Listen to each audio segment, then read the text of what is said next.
Hi, and welcome to the McKnight Report. Today we are cooking. We are in the kitchen trying to make it happen. So stay tuned and we'll show you all about it. Thanks. Hi, and welcome to the McKnight Report. We like to give you information that you really want, and so today we really want to talk about cooking. And so we're going to cook, and we're going to make salmon. Everybody's talking about salmon these days because it's a really healthy fish. You know, it's got all those omegas, omega-3, omega-6. Everybody's talking about fish oil. It helps your memory. It helps your joints. I don't know. It's good for you. So we're going to make a salmon.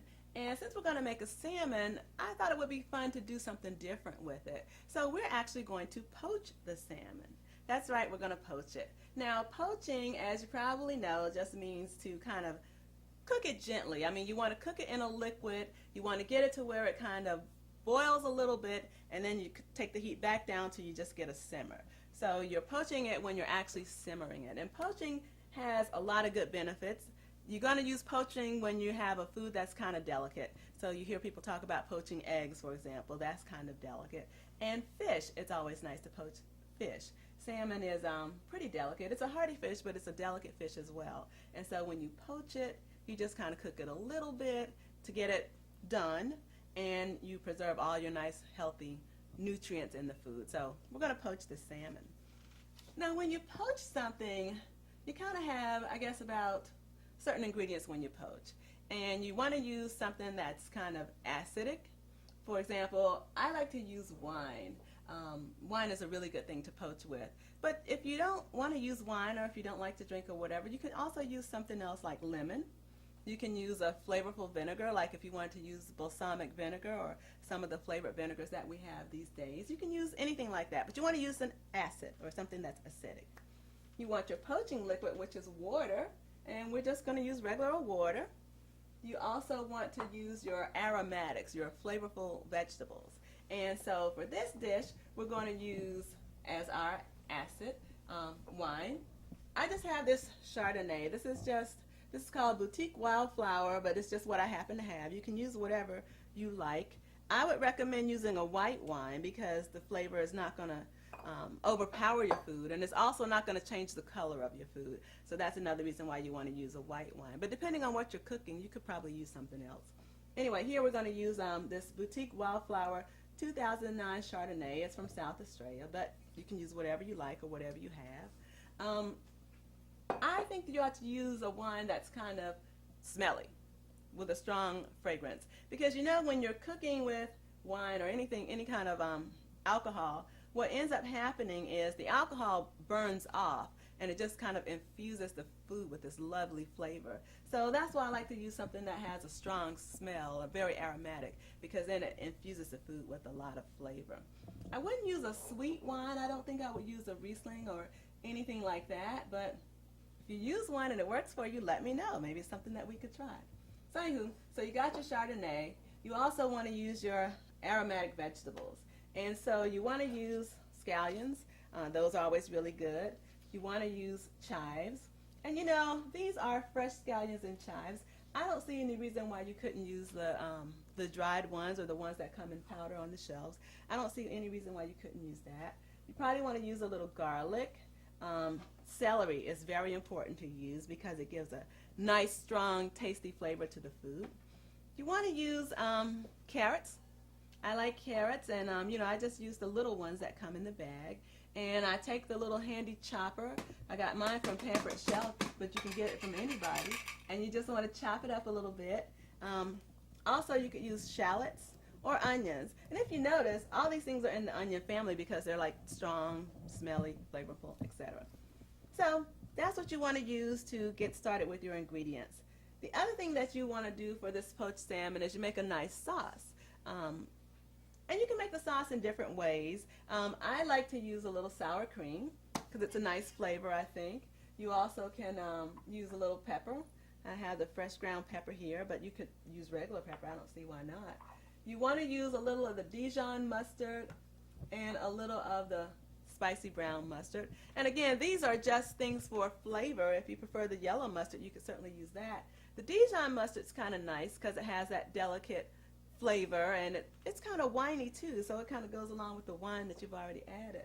And I like to use just a dash of wasabi sauce just to give it a kick, because you know people like the food to kind of have a kick these days, and so I like to throw a little kick in there. Anywho, so that's what we're going to use, and so let's see what happens when we get to the stove. So now we get to start cooking, and that's always the fun part. So when you start cooking, the first thing you want to do is just pour your liquids in and get them started heating up. So, you know, the recipe calls for like 3 cups of water and 3 cups of wine. But I gotta tell you, I'm one of those cooks who likes to eyeball. I just look at it and I say, okay, how many people are eating and how much do I need? So this I'm making, I'm gonna say for probably about 2 people. And so just looking at it, I'm gonna pour in probably about a cup of water, I think. But again, I just eyeball it. There's enough in the pan. That looks good to me. Now, again, we're cooking with wine, and when you cook with wine, or at least when I cook with wine, I like to taste the wine because you don't want to poison your guests. You got to make sure that it's good wine and that they're going to like it. And they're going to love that one, so we're cool with that. So just pour some in, and again, you can smell it as you're doing it. And that also gives you an indication of when you have enough. You just want to make sure you got enough to give it that nice flavor. And then you go ahead and start. This is an electric stove, and you know, gas stove, the people who cook on gas stoves are, in my opinion, like the real cooks, because they just look at the flames, they judge how high the flame is, and they go high, medium, low, like that. I don't do that. Electric stove, we got it written right here, medium, high, low. So I'm going to go ahead and start somewhere between medium and high, because I want to bring it up to the big boil, and then I'm going to take it down to the low simmer like I was telling you. So while that's happening, I'm going to go ahead and start chopping up these vegetables. And everybody has their own way that they chop up the vegetables. It doesn't really matter. The important thing is that you get yourself a good knife. So I got this really handy Ergo Chef knife. I like it because it's small and I'm small and it fits my hand. And you just kind of want to just chop everything up. And the nice thing about vegetables is when you chop them, they just look pretty. So you don't have to try to chop them in any kind of order or anything. Now the fun thing about this recipe, again, we're cooking celery. And celery is important because it has a lot of flavor. It's one of our aromatic vegetables. You can use the celery leaves in this recipe because normally when you're making other things with celery, you just want to throw the leaves out. Well, I don't like to throw them out because I always feel so wasteful. But with this, you can just kind of throw the celery leaves on in there, and they will actually give your food a really nice flavor. And you don't have to be so, I guess, exact about how you cut it or whatever. You just want to put everything in there and let it start simmering. And the carrots, well, you know, you put the carrots in there as well. And now we have the actual salmon. You can really put it in kind of last if you want to. You can let everything come up to a boil first, then turn it down like we talked about, and then throw the salmon in there. So I'm just going to go ahead. It's cooking along. It's humming along nicely now. And I'm just going to go ahead and put the salmon in there. With salmon, you know, it's tricky because you want a spatula. I always use 2 things to work with salmon because it's so slippery and it's big and you want to keep it pretty. Now when I cook this dish, and I do like to cook this dish, I kind of cook the salmon side down, if that makes any sense to you. In other words, obviously you see we have the salmon side and we have the skin side. I'm going to just take it salmon side down, skin side up. That's how we're going to start it. And we're just going to kind of let this simmer for, well, like I said, the directions say about 8 to 10 minutes. Again, you want to gauge your salmon. You want to look at it. You want to know how fast it's cooking, and you want to know whether or not it's, you know, you can just kind of tell when salmon is done. So as you're gauging the cooking, as you're cooking the salmon, you just want to kind of eyeball it and make sure it's okay. And we can see that it's starting to boil. We got all these nice frothy, foamy things going on. We let it do that for a few minutes, and then we just turn it down to a simmer. And it won't take long at all. We're just going to bring it on down. I'll bring it on down to medium and let that marinate, as they say, for, like I said, you can use 8 to 10 minutes as a guide. You can use your handy kitchen timer if you're like me and you tend to walk off and forget what you're supposed to be doing. So we'll just throw that on and it'll let us know. But again, I don't even think you need 8 minutes because this salmon is not that thick.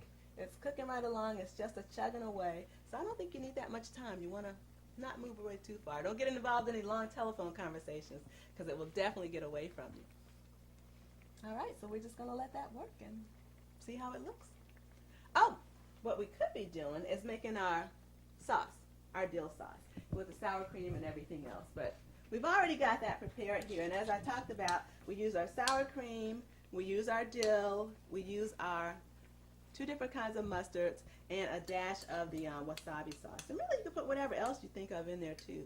If you think you might like some tarragon or some cilantro or cumin or something like that, you can try it. You can even put a little curry in here if you want to, but I think that'll take it to the island flavor, which is a different flavor for a different day. Okay, let's just see what happens. We are back, and thanks for hanging in there with us with the McKnight Report and our cooking show. We have finished poaching this salmon. Boy, this was worth the wait. But the thing about poaching salmon, you know, is that it just doesn't take that long in the first place. The instructions say, about 8 to 10 minutes, but you have to kind of look at it for yourself and judge. The fun thing about cooking salmon is that it kind of lets you know, once you start cooking salmon, it lets you know. And you can just tell by the color. It will change color. It'll get flaky. It'll look like you can just kind of flake it up, and really it just looks like it's ready to eat, and that's how you know that the salmon is ready. So we finished our poaching. The salmon is all nice and poached, and now it's time to think in terms of, okay, what do we want to do? Well, with a dish this good, I gotta tell you, I think you should always invite company over. Definitely invite somebody over to help you eat the salmon. First of all, it looks really pretty. They can appreciate your hard work. And the other fun thing about it is that it smells good. You can't tell, but if you were here in the studio with us, you could see how good that this salmon smells. And when you have guests over for dinner, the house always smells like people have been cooking. So when you have guests over for dinner and they come up to the house, they can start smelling all this lovely aromatic wine and the celery and the carrots and everything. And, it just gets them really excited about eating. So when you have a salmon like this and you have your guests coming over and you're all excited, this is a nice thing to make. For example, if you have a romantic dinner and you want somebody to think you really went out of your way, or if you're just having a couple of friends over and you want to have something nice for them. But when you make this dish, you always want to think about, how do you present it? How am I going to plate the dish? How am I going to serve it? So what I thought about when I made this one was just to get some spinach. And you just have the spinach in the bag in the grocery store. They make it really easy. The fresh baby spinach in the bag. And you want to just rinse it a little bit in the colander. Put it in the microwave. I microwave this for about a minute, maybe 2 minutes. And you can use some of the poaching liquid. That's what makes it so cool. You just kind of put some of the poaching liquid in here with it. And so it makes the spinach nice and pretty. You get yourself a pretty plate and you plate the dish. That's what they say in the restaurants. We have to plate the dish. So you kind of pour the liquid onto the plate. Be careful because it'll get away from you. You spread the spinach out nice and cool like they do in the restaurants. You got your carrots going on, your celery, just everything to make the dish look really pretty, so when your guests come over to eat it, you want to make them feel special. So you kind of pull it out here a little bit so that when you put your salmon on top of it, you can still see it. So this pot's kind of heavy, and so don't be afraid to use 2 utensils to kind of grab it. And then nestle it, as they say, on a bed of spinach. And voila, we have poached salmon. I'm Wanda McKnight, and this has been the McKnight Report. Thanks for joining us. I hope you enjoy your poached salmon. We are going to post the recipe. It will be on our website, www.themcknightreport.com. That's www.themcknightreport.com. This is a recipe that we got from cooks.com, and we kind of modified it, put a couple of recipes together, took some stuff out, put some stuff in, and that's what you can do with it when you get to it. You can just kind of play around with it. But check us out. Information you really want.